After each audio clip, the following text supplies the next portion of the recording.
अयनेषु च सर्वेषु यथाभागमवस्थितः भीष्ममेवाभिरक्षन्तु भवन्तः सर्व एव ही। अतएव सैन्य व्यूह में अपने अपने मोर्चों पर खड़े रहकर आप सभी भीष्म पितामह को पूरी सहायता दे। तात्पर्य: भीष्म पितामह के शौर्य की प्रशंसा करने के बाद दुर्योधन ने सोचा कि कहीं अन्य योद्धा यह न समझ ले कि उन्हें कम महत्व दिया जा रहा है। अतः दुर्योधन ने अपने सहज कूटनीतिक ढंग से स्थिति संभालने के उद्देश्य से उपर्युक्त शब्द कहे। उसने बलपूर्वक कहा कि भीष्मदेव निस्संदेह महानतम योद्धा है, किंतु अब वे वृद्ध हो चुके हैं। अतः प्रत्येक सैनिक को चाहिए कि चारों ओरों से उनकी सुरक्षा का विशेष ध्यान रखे। हो सकता है कि किसी एक दिशा में युद्ध करने में लग जाए और शत्रु इस व्यस्तता का लाभ उठा ले। अतः यह आवश्यक है कि अन्य योद्धा मोर्चाओं पर अपनी अपनी स्थगिति पर अडिग रहे और शत्रु को व्यूह न तोड़ने दे। दुर्योधन को पूर्ण विश्वास था कि कुरुओं की विजय भीष्मदेव की उपस्थिति पर निर्भर है।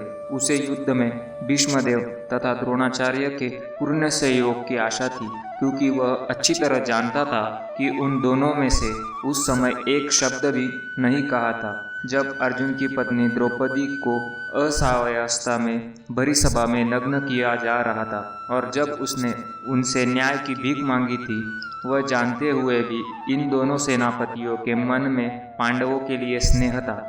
दुर्योधन को आशा थी कि वे इस स्नेह को उसी तरह से त्याग देंगे जिस तरह उन्होंने द्यूत क्रीड़ा के अवसर पर किया था। तस्य संजयनश्च क्रूरबुद्धः पितामह सिंहनादं विनद्योच्चे शंखौ दद्मौ प्रतापवान। तब कुरुवंश के वयोवृद्ध परम प्रतापी एवं वृद्ध पितामह ने सिंह गर्जना की। ध्वनि करने वाले अपने शंख को उच्च स्वर से बजाया, जिसने दुर्योधन को हर्ष हुआ। तात्पर्य: कुरुवंश के वयोवृद्ध पितामह अपने पौत्र दुर्योधन का मनोभाव जान गए और उनके प्रति अपनी स्वाभाविक दयावश उन्होंने उसे प्रसन्न करने के लिए अत्यंत उच्च स्वर से अपना शंख बजाया, जो उनकी सिंह के समान स्थिति के अनुरूप था। अप्रत्यक्ष रूप में शंख के द्वारा प्रतीकात्मक ढंग से उन्होंने अपने हताश पौत्र दुर्योधन को बता दिया कि उन्हें युद्ध में विजय की आशा नहीं है, क्योंकि दूसरे पक्ष में साक्षात भगवान श्री कृष्ण है। फिर भी युद्ध का मार्गदर्शन करना उनका कर्तव्य था और इस संबंध में वे कोई कसर नहीं रखेंगे। ततः शंकाश्च भैर्यश्च पनवानक गोमुखः सहसैवाभ्यहन्यन्त स शब्दास्तु मूलो भवत। तत्पश्चात शंख, नगाड़े, बिगुल, तुरही तथा सिंह सहसा एक साथ बज उठे। वह समवेत स्वर अत्यंत कोलाहलपूर्ण था। ततः श्वैतरहरयुक्ते महति स्यंदने स्थितौ माधवः पांडवश्चैव दिव्यो शंखो प्रदद्मुतः। दूसरी ओर से श्वेत घोड़ों द्वारा खींच जाने वाली विशाल रथ पर आसीन कृष्ण तथा अर्जुन ने अपने अपने दिव्य शंख बजाए। तात्पर्य: भीष्मदेव द्वारा बजाए गए शंख की तुलना में कृष्ण तथा अर्जुन के शंखों को दिव्य कहा गया है। दिव्य शंखों के नाद से यह सूचित हो रहा था कि दूसरे पक्ष की विजय की कोई आशा न थी, क्योंकि कृष्ण पांडवों के पक्ष में थे। जयस्तु पांडुपुत्राणां येषां पक्षे जनार्दनः। जय सदा पांडु के पुत्र जयसों की होती है, क्योंकि भगवान कृष्ण उनके साथ है, और जहाँ जहाँ भगवान विद्यमान है वही वही लक्ष्मी भी रहती है, क्योंकि वे अपने पति के बिना नहीं रह सकती। अतः जैसा कि विष्णु या भगवान कृष्ण के शंख द्वारा उत्पन्न दिव्य ध्वनि से सूचित हो रहा था, विजय तथा श्री दोनों ही अर्जुन की प्रतीक्षा कर रही थी। इसके अतिरिक्त जिस रथों में दोनों मित्र आसीन थे वह अर्जुन को अग्नि देवता द्वारा प्रदत्त था, और इससे सूचित हो रहा था कि तीनों लोकों में जहाँ कहीं भी यह जाएगा वह विजय निश्चित है। पांचजन्य ऋषिकेशो देवदत्तम धनंजय पौंड्रम दद्मो महाशंख भीमकर्मा वृकोदरः। भगवान कृष्ण ने अपना पांचजन्य शंख बजाया। अर्जुन ने देवदत्त शंख तथा अतिभोजी एवं अति मानवीय कार्य करने वाले भीम ने पौंड्र नामक शंख बजाया। इस श्लोक में भगवान कृष्ण को ऋषिकेश कहा गया है क्योंकि वे ही समस्त इंद्रियों के स्वामी हैं। सारे जीव उनके भिन्नांश है, अतः जीवों के इंद्रियां भी उनके इंद्रियों के अंश है। चूंकि निर्विशेषवादी जीवों के इंद्रियों का कारण बताने में असमर्थ है, इसलिए वे जीवों को इंद्रिय रहित या निर्विशेष कहने के लिए उत्सुक रहते हैं। भगवान समस्त जीवों के हृदयों में स्थित होकर उनकी इंद्रियों का निर्देशन करते हैं, किंतु वे इस तरह निर्देशन करते हैं कि जीव उनकी शरण ग्रहण कर ले। और विशुद्ध भक्त की इंद्रियों का तो वे प्रत्यक्ष निर्देशन करते हैं। यह कुरुक्षेत्र की युद्ध भूमि में भगवान कृष्ण अर्जुन की दिव्य इंद्रियों का निर्देशन करते हैं, इसलिए उनको ऋषिकेश कहा गया है। भगवान के विविध कार्यों के अनुसार उनके भिन्न भिन्न नाम है। उदाहरणार्थ इनका एक नाम मधुसूदन है क्योंकि उन्होंने मधु नाम के असुर को मारा था। वे गौवों तथा इंद्रियों को आनंद देने के कारण गोविंद कहलाते हैं। वसुदेव के पुत्र होने के कारण इनका नाम वासुदेव है। देवकी को माता रूप में स्वीकार करने के कारण इनका नाम देवकी नंदन है। वृंदावन में यशोदा के साथ बाल लीलाएं करने के कारण ये यशोदानंदन है। अपने मित्र अर्जुन का सारथी बनने के कारण पार्थ सारथी है। इसी प्रकार उनका एक नाम ऋषिकेश है क्योंकि उन्होंने कुरुक्षेत्र के युद्ध स्थल में अर्जुन का निर्देशन किया। इस श्लोक में अर्जुन को धनंजय कहा गया है क्योंकि जब इनके बड़े भाई को विभिन्न यज्ञ संपन्न करने के लिए धन की आवश्यकता हुई थी, उसे प्राप्त करने में इन्होंने सहायता की थी।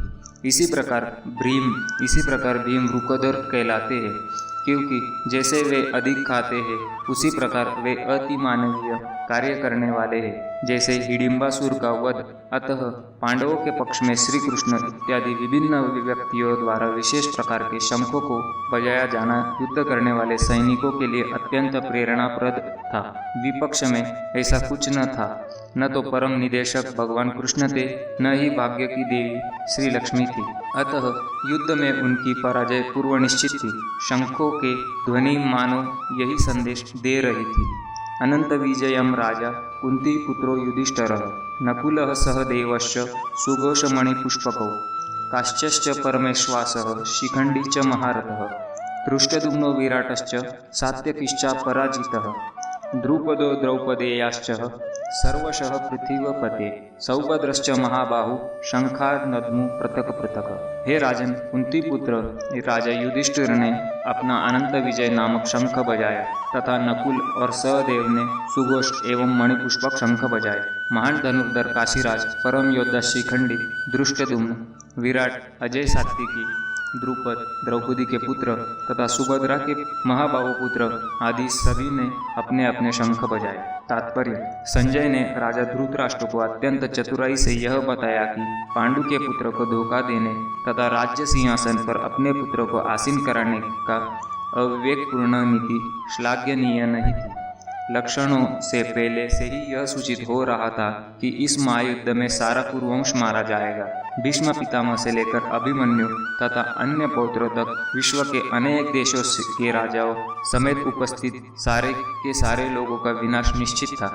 यह सारी दुर्घटना राजा धृतराष्ट्र के कारण होने जा रही थी क्योंकि उसने अपने पुत्रों की कुनीति को प्रोत्साहन दिया था।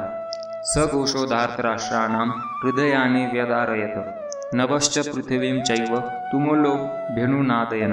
इन विभिन्न शंखों की ध्वनि कोलाहलपूर्ण बन गई जो आकाश तथा पृथ्वी को शब्दायमान करती हुई धृतराष्ट्र के पुत्रों के हृदयों को विदीर्ण करने लगी। तात्पर्य: जब भीष्म तथा दुर्योधन के पक्ष के अन्य वीरों ने अपने अपने शंख बजाए तो पांडवों के हृदय विदीर्ण नहीं हुए। ऐसी घटनाओं का वर्णन नहीं मिलता, किंतु इस विशिष्ट श्लोक में कहा गया है कि पांडव पक्ष में शंखनाद से धृतराष्ट्र के पुत्रों के हृदय विदीर्ण हो गए। इसका कारण स्वयं पांडव और भगवान कृष्ण में उनका विश्वास है। परमेश्वर की शरण ग्रहण करने वाले को किसी प्रकार का भय नहीं रह जाता, चाहे वह कितनी ही विपत्ति में क्यों न हो। अथ व्यवस्थितान् दृष्ट्वा धार्तराष्ट्राङ्क पीध्वजः प्रवृत्ते शस्त्र समाप्ते धनुरुद्यम्न पांडवः ऋषिकेशम तदा वाक्यम इदामाह महीपते। उस समय हनुमान से अंकित ध्वजा लगे रथ पर आसीन पांडुपुत्र अर्जुन अपना धनुष उठाकर तीर चलाने के लिए उद्यत हुआ। हे राजन, धृतराष्ट्र के पुत्रों को व्यूह में खड़ा देखकर अर्जुन ने श्री कृष्ण से ये वचन कहे। तात्पर्य: युद्ध प्रारंभ होने ही वाला था। उपर्युक्त कथन से ज्ञात होता है कि पांडवों की सेना की अप्रत्याशित व्यवस्था से धृतराष्ट्र के पुत्र बहुत कुछ निरुत्साहित थे, क्योंकि युद्ध भूमि में पांडवों का निर्देशन भगवान कृष्ण के आदेशानुसार हो रहा था। अर्जुन की ध्वजा पर हनुमान का चिन्ह भी विजय का सूचक है, क्योंकि हनुमान ने राम तथा रावण युद्ध में राम की सहायता की थी, जिससे राम विजयी हुए थे। इस समय अर्जुन की सहायता के लिए उनके रथ पर राम तथा हनुमान दोनों उपस्थित थे। भगवान कृष्ण साक्षात राम है और जहाँ भी राम रहते हैं वहाँ नित्य सेवक हनुमान होता है तथा उनकी नित्य संगिनी वैभव की देवी सीता उपस्थित रहती है। अतः अर्जुन के लिए किसी भी शत्रु से भय का कोई कारण नहीं था।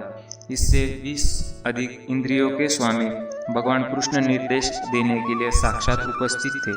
इस प्रकार अर्जुन को युद्ध करने के मामले में सारा सत्परामर्श प्राप्त था। ऐसी स्थितियों में जिनकी व्यवस्था भगवान ने अपने शाश्वत भक्त के लिए की थी, निश्चित विजय के लक्षण स्पष्ट थे। जय जय राम कृष्ण हरे।